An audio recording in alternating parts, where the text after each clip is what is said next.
everybody. Thanks for tuning in to Music's Rising Stars.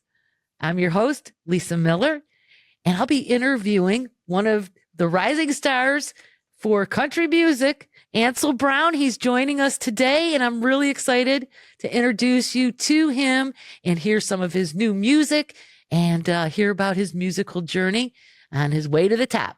Hi, Ansel. How are you? I'm good. How are you?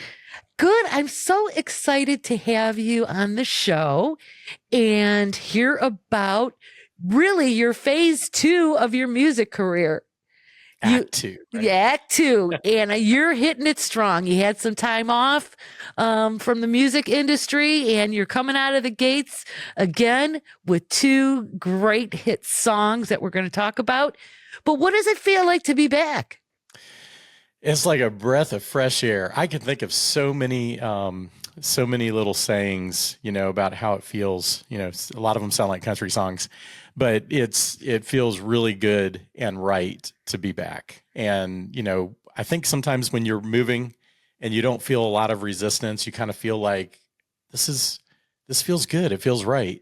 That's how I feel right now. It's been amazing. And the 2 songs, The Whiskey Makes Her Miss Me, is starting to blow up on Spotify now. I think we might be over 150K today. Oh, that's great. And it's really, it's neat to see that happen because I left before the Spotify movement. So, because it's been a while since I've been in music, and, life took me in a couple of different directions, and, I've overcome a lot of things to get back here, but it's cool to experience Spotify and all the new digital assets that are out there to get your music across to listeners, which is amazing to me, just like your podcast. Yeah. Back when I was in music, podcasts still weren't very big. And now you can reach anybody. It's amazing. It is. And I think too, with independent artists, first off, you work so hard. I really am excited to have this show and this platform for you, the independent artist, to share your music. It's awesome. Yeah. And I also think too, people want to discover new music. And that is another reason why I started the podcast. And, we feature 2 song snippets. We're going to talk about your song, but we're going to also hear a little taste of it. And like you said, podcasts have changed the way people are, maybe finding out different things on different topics, but the Spotify too, and YouTube. I'm very popular in the regards for YouTube. That's awesome. And, I couldn't believe it. I started off with Spotify, and now YouTube is the way to go. But, so what prompted, yeah, especially for podcasts. Yeah. So I want to hear about what prompted you to come back. I mean, you had some time off, and you refreshed, you're rebranding. Tell us a little. Yes. Oh, that's the best reason to take time off. I've had all boys. So, to finally have a daughter, and she doesn't know anything about my music. In fact, she's the star in the family. If I start singing, she tells me to shut up.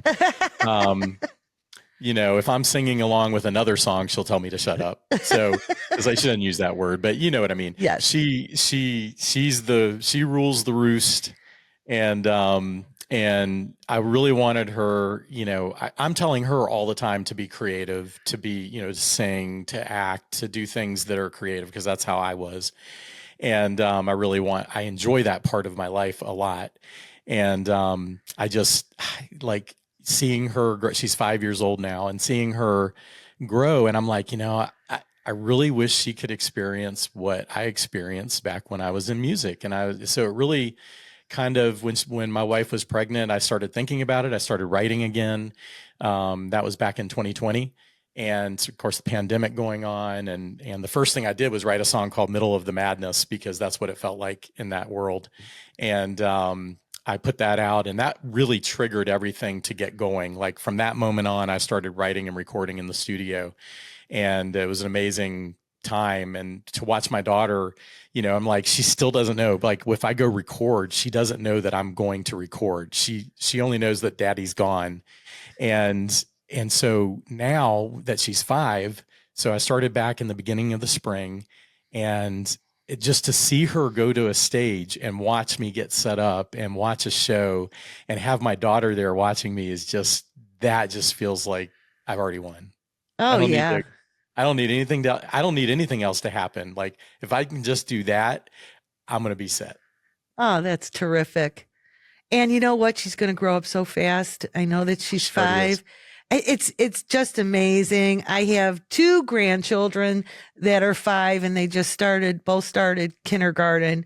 Um, That's what she just started. yeah, and I said to both of my daughters, I'm like, enjoy the ride because it goes so fast. Yeah. I think it gets faster and faster. Somebody told me it's like a toilet paper roll unrolling, as you get older, it Oh, gets smaller. yeah, yeah, Spins, you lose the paper a lot faster at that point. And then, yeah.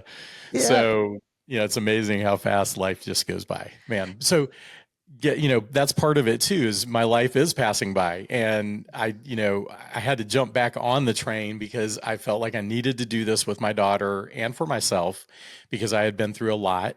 And it feels amazing to be back and learning. I'm learning every day about, new technology and how this is all, working together in terms of the mediums to actually get music heard, like your podcast. And or I guess on YouTube you would call it a what do you call it on YouTube? A podcast, or do you call it something else? A My video YouTube podcast. channel, and Yeah, yeah, YouTube yeah. channel. And it's just amazing to experience all. Luckily I'm a little bit tech savvy with my business and everything, so I understand it. And but it's fun to get the music and find new pathways to listeners, because at the end of the day I just want to connect with people, and hopefully my music will do that, and then the connection will grow deeper, and before you know it we've got some steam. Yeah. And before you took some time off, you were really, becoming a country sensation in and rising star at that time. So you're no, stranger to what's expected of, an independent artist and all those things. And tell us a little bit about that ride you went on because it is exciting. I had Nashville right here. I had them right in my hands. And, me and Sean Gilbert, a famous NFL player, teamed up. We went to Nashville. We immediately started getting attention. When somebody that's like 6'6", opening your door for you and walking into a bar, to sing, and everybody's like, okay, what is this duo? And we really caught everybody's attention. So immediately I was like, who knew to watch by the CMA? I was debut spotlight by the CMA with Jewel, the artist Jewel. And I was the artist of the month during CMA Fest that year. And we started to chart with Mine's Bigger, my first release, and just all sorts of things. I had gotten a great review and the Discovery Award from Robert K. Orman, the toughest critic at the time in country music, or that's what he was known as. And we had everything going. It really was. It was a fun ride. And then the big crash happened, and some things happened to me personally. And then before you know it, I was kind of on my own, and just really had to persevere. So I started doing things like writing songs for World of Outlaws, writing songs for the Carolina Panthers, writing songs for NASA, doing NASA song contests, singing for all the final space shuttle events and the final space shuttle launch and the farewell ceremony, and talking to 10,000 people that were about to lose their careers, with the space shuttle program ending. And then, flying to Oregon and surprising a young girl at her high school with NASA with a song that she helped write. And just see that emotional. In fact, I just got a letter yesterday from NASA that they never sent me. Somehow it got lost in the shuffle, but it talks about that entire day and how we impacted this girl's life in that school. So I'm going to be releasing that soon with the song Flying. Um, just amazing. Oh, yeah. I did watch the video. I did some research and saw the video of you on stage singing the song "We Can Fly," or I don't have Yeah, it, when you fly and or then "When You flying. Fly." Excuse me. Yes, and at the same time, there was a video going on. There was a crowd, like you said, 10,000 employees, and No, you that know, one was for, yeah, that one was for, yeah, that is the farewell ceremony. yeah, Yep. yeah. And then I think was the shuttle in the background at some point, or was that like a model? Or No, that was the shuttle. It had wow, just landed. yeah, I was in the control vehicle that sits right outside the shuttle when it lands. mm-hmm, So they mm-hmm. invited me into the into the control van with all the instrumentation, and they could do the readings before the pilots and everybody come out of the space shuttle. And so I got treated. Me and my family were treated like, some of the employees didn't get to do what we got to do. And Wow. that was an amazing time. That all happened because I had to persevere when I lost some investment because of the big stock market crash. So that next 5 years, I was really just making things happen on my own. And we made a lot happen. I did a song after the final space shuttle launch with Peter Cullen, the voice of Optimus Prime in Transformers, just a famous voice actor. And he narrated the beginning of Our Country, which I took about 5 years to write. But that one, that's for our vets, our military, the people that paid the ultimate price to give us our freedoms. And just those are the kinds of things that you do when you need to persevere and you're going through something and you got to keep things moving, rely on yourself, create your music and get it out to the right people and do the right things with it. And I did that. And then I left music right after I did all that. Yeah.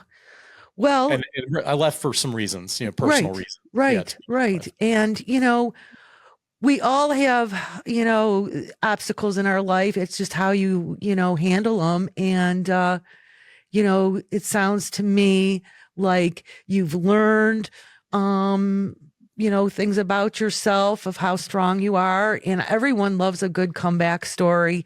And I really am happy for you because we just talked about you've stayed the course. And I love the new hit single that you have, "We Make America Run." And you're so authentic. Tell us about that song. And we're going to play a song snippet in a moment so the audience gets to hear. But tell us about what motivated you to write that song. That song I did not, the first two singles I actually did not write. I don't believe in writing all of my songs. I do write a lot of my songs, but you know what? To me, it's like about the song and my connection with the song and whether I think people are going to enjoy the message or the storyline or the music. That's really why I do songs. If anybody has a good song, I want to hear it because if I connect to it, I'm going to do it if I can. And so this particular song was written by Matt Wynn, Jim Collins, and Wade Kirby. They're all great, phenomenal songwriters. I was blessed to be able to record this song before anybody else got it and release it. And, I feel blessed to just be able to have their ear, to be able to say, hey, yes, I'm making a comeback.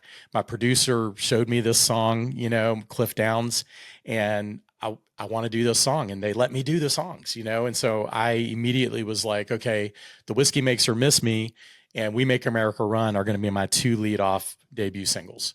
And so that's what we've got out right now. And that song is about everyday people. If you've ever had a job where you have to punch a clock, whatever it is, this song's for you. Like if you work hourly, if you work out in the fields, if you work in the military, if you work as a teacher, a nurse, you're the reason why we have a country. These people make us who we are. Absolutely. And I think this is a great time to play song snippet number 1, "We Make America Run" by Ansel Brown. And when we come back, we'll talk more music. And working for $1, dirt on our hands and blue on our collars, sweating for a living out in that red hot sun. Planting that seed and swinging that hammer, land of the free. John Deere tractor up with the sun, out there getting it done. Yeah, we make America run.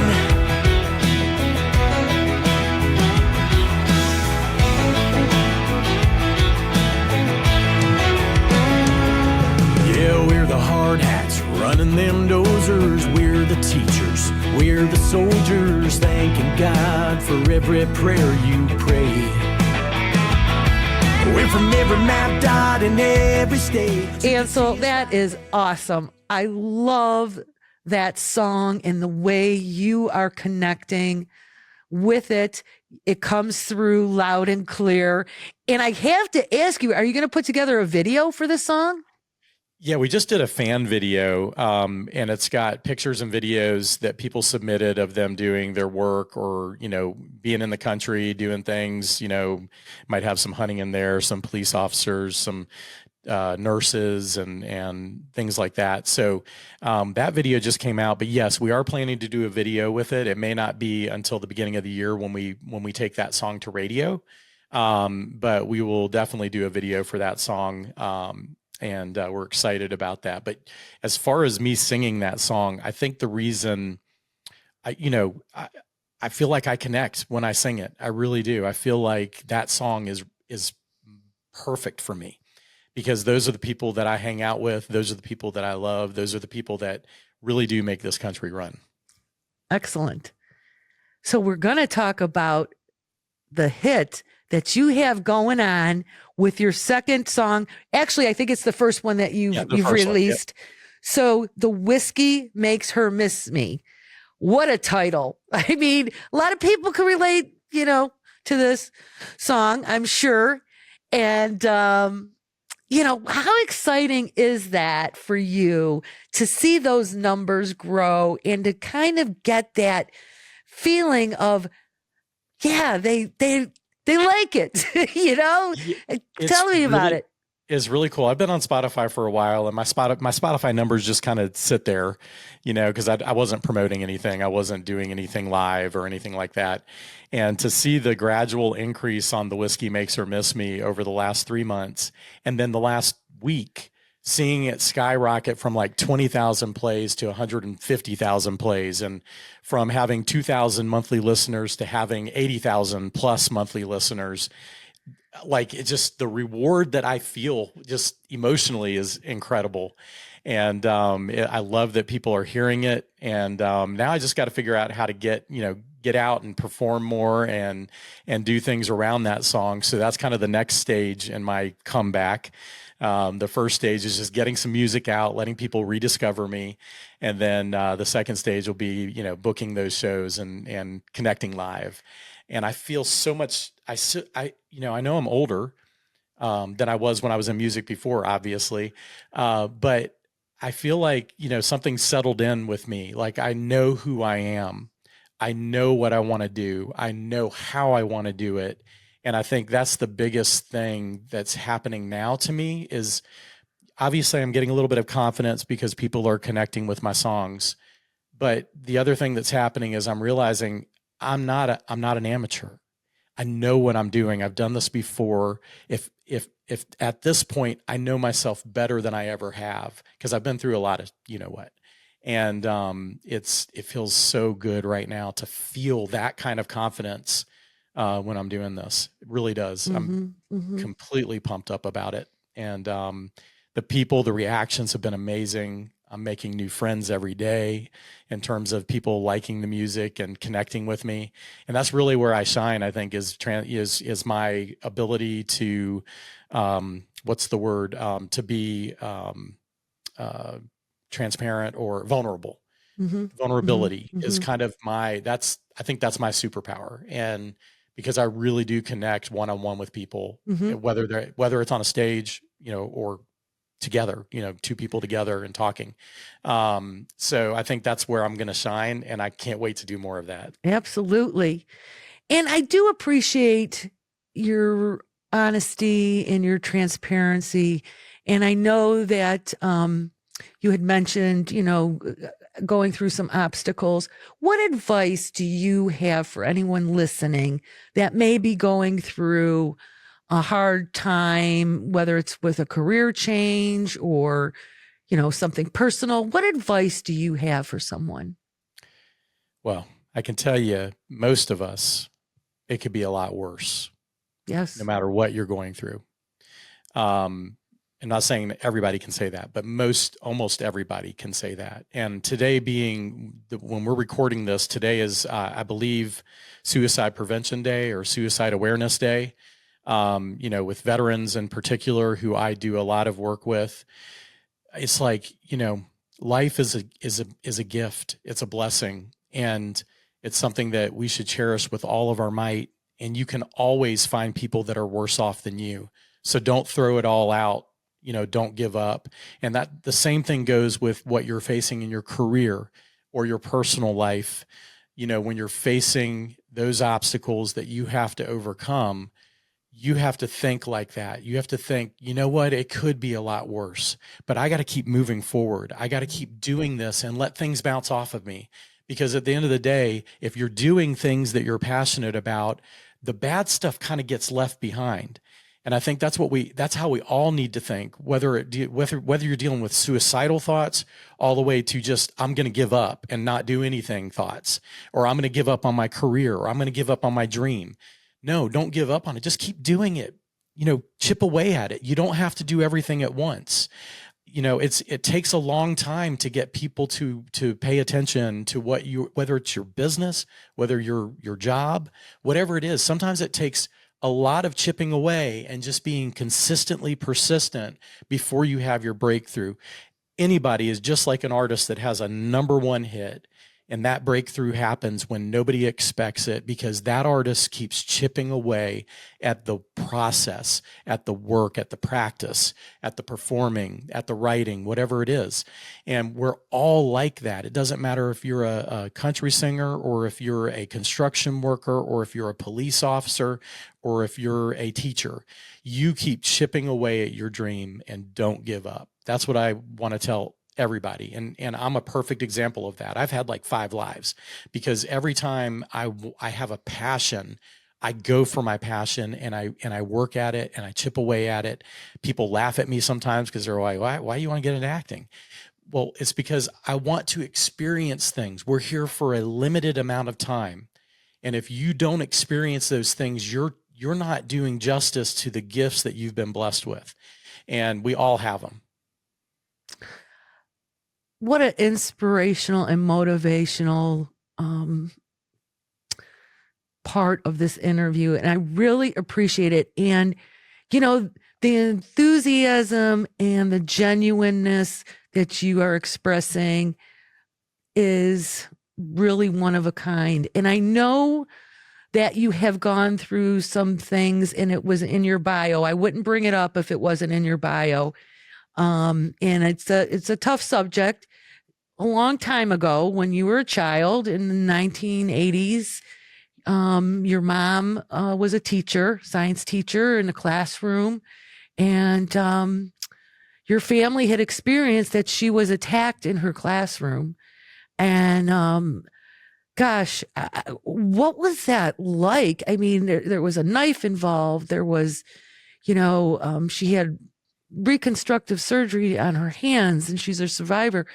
What was that like as a family to overcome that tragedy? And I'll tell you, it's a sick world that we live in, Yeah, especially that girl in Charlotte that thing happened to, right here where I live, is just, I just can't believe what's going on. Yeah. And yeah, I mean, how do you overcome that? I mean, faith play a part in that, Oh yeah. It was, my mom is my true, like, I grew up with a hero right off the bat, and that's my mom. Yeah. And, sorry, she should have died that day, and, she didn't, and she fought, and had some spiritual help, I think, and she thinks, and, somehow she survived it. And as a family, I think it was very confusing for us as young kids. Had media at our house. We had, lots of stuff going on. She was truly a heroic teacher figure at that moment. And, that right off the bat taught me about perseverance and not giving up, and also forgiveness. I have trouble, if somebody does me wrong, I typically let it bounce off of me. Like, we're human. And my mom had the ultimate forgiveness in her for the man that attacked her. And, we all saw what she did and how she handled it and how she forgave him to his face. Wow. And, right when he was being sentenced. And, I just definitely was traumatizing. Yes. But it was also because my mom is so strong, it didn't feel as bad as it could have, because we saw her smiling in the hospital bed after each of her 13 or 14 surgeries. And she never looked like it bothered her, till today. She's like 85 or turning 85. And to this day, she doesn't hold that as anything life altering for her. Mm-hmm. I have no idea how she does that, but that's the image of her. Now, maybe she was in her room and she was showing emotion alone and not showing us, but just us as kids, we never saw her feel sorry for herself, wonder why she had to go through that. She did have some nightmares, I will tell you that. But it was just never like she was as strong as anybody could ever be in that situation. And that taught us a lot about perseverance. Yes. And not giving up. Thank you for sharing that as well. And I think that this is why, you're so genuine, and when you sing and when you talk, and that motivation that you share with people and the things that you do to help others. I mean, it's so genuine, and it comes from that early age, and, the role model of your mom and the strength that you've experienced throughout your family and faith. And, gosh, I appreciate you sharing that story. No, I appreciate you letting me share the story. Yeah. Because my mom is a hero. I never really talked about this before. This time of my life right now is, I asked her permission, to be able to talk about it during what I'm doing now for my music return. Mm-hmm. And because she is the perfect example of a comeback. Yes, she is. Wow. Well said. I'm gonna get sorry. Well said. Yeah, she's the perfect example of a comeback. Yes. Yes. I couldn't mimic my comeback better than mimicking her. Yes. And never giving up. Wow. Well, she must be very proud of you and your family too, with your singing voice and your performing and your recording. Now, you live in North Carolina. And are you recording in Nashville, or are you recording in North Carolina? So I started off recording back in 2020 in Salisbury, North Carolina, with a good friend named Eddie, and Brent Bowers and Harrison Foreman, who really talked me into getting back into recording and writing. And then I transitioned over to Nashville with my original producer, Cliff Downs, who is a phenomenal producer. He's produced songs for Garth Brooks and just writes with, Phil Vassar, and, just wonderful producer, ultra talented. And so I do most of my recording now in Nashville. I'll still do a couple of things in Salisbury, North Carolina. It's Eddie Snuggs is his last name, Snuggs Records. And, it's just a blessing to be able to kind of do it here and do it in Nashville. And sometimes I'll work on concepts here and then finish them up in Nashville. But yeah, I love being in Nashville. So I go there as much as I can. My PR team, they're all in Nashville. Our radio promoters are in Nashville, and my producer's in Nashville. Well, that's great. So let's play song snippet number 2. And it's the song by Ansel Brown, The Whiskey Makes Her Miss Me. And when we come back, we'll talk more music. in the morning, I'm holding her head against my chest. Fireball on her breath again. It used to be, we used to call it love. Now it's like a drug. I don't know when to say when, but both of us know how it's gonna end. 'Cause the whiskey makes her miss me. I can't help but let her in, let her break my heart again. In the morning, she'll be gone and I'll be lying there, lying to myself till it hits me. Just the whiskey makes her miss me. What a great song. Congratulations. So I got to ask you, what is on the horizon for Ansel Brown? Well, this is just the lead off, right? This is the it's first inning. We've had two base hits with The Whiskey Makes Her Miss Me and We Make America Run. And at this point, we are getting ready to launch the first EP, the first of 2 EPs. The first one is called The Rise, and it will have it's basically almost CD length, almost album length, but it's going to have 7 songs, including these 2 songs, and a few others by some other really good writers like Skip Black and Joe Leathers, and they're called Gravity Hill and More Cowbell, which is one of my favorite songs. I love it. I love it. And then we've got a couple of others that I wrote called Where I Want to Be and Hold This Hurt. And then a final song called Evermore by a good friend of mine who wrote the song and sent it to me, and I fell in love with it. So that's on this EP. And then that'll be followed up by another EP next summer called Falling Into Place. And then the full album will be called Gravity. And we may have some surprises on there, like I said. Well, great. I got to have you back on the show, Ansel. And I really appreciate you joining me today on Music's Rising Stars. And I encourage everyone to check out Ansel Brown's music on Spotify and all the streaming platforms. Follow, like, share with his social media. On Ansel Brown is his handle. And anything else that you'd like to say to end the show? Yeah, we got a new website up, anselbrown.com. So they can find out anything about me there. And so I'd love to have people connect on my website as well.